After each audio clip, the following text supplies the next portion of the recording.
আসসালামু আলাইকুম গাইস, এটা হচ্ছে 320D হাইড্রোলিক সুপার জয়েন্ট। এটা খোলা হলো। এটা কেন খোলা হলো? এটা হচ্ছে আপনার দুইটা চেন কাটাকাটি করছে না। দুইটা চেন না কাটার কারণে এই হাইড্রোলিক সুপার জয়েন্টটা আমি খুলছি। খোলার পর যে এটা কত পদ্ধতিতে এটা নিচে নামানো হচ্ছে, এটা অবশ্যই আপনারা দেখতে পাচ্ছেন। এটা একটা ভারী জিনিস। এটার ওয়েট না হলেও 30 থেকে 35 কেজি হবে, 30 প্লাস আর কি। এটা অবশ্যই একটু ভারী আছে। এটা নামানোর জন্য আপনারা অবশ্যই একটু সেফটি অবলম্বন করবেন।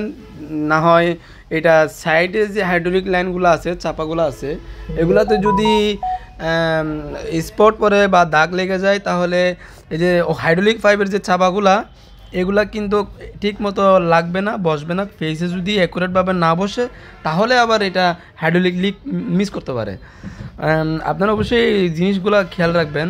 এটা নামায়ে আমি এখন হাইড্রোলিক সিল পুনরায় রিপেয়ার করে নতুন সিল লাগিয়ে এটাকে আবার ফিটিং করব। ফিটিং করার পর এই যে হাইড্রোলিক সুইপার জয়েন্টটা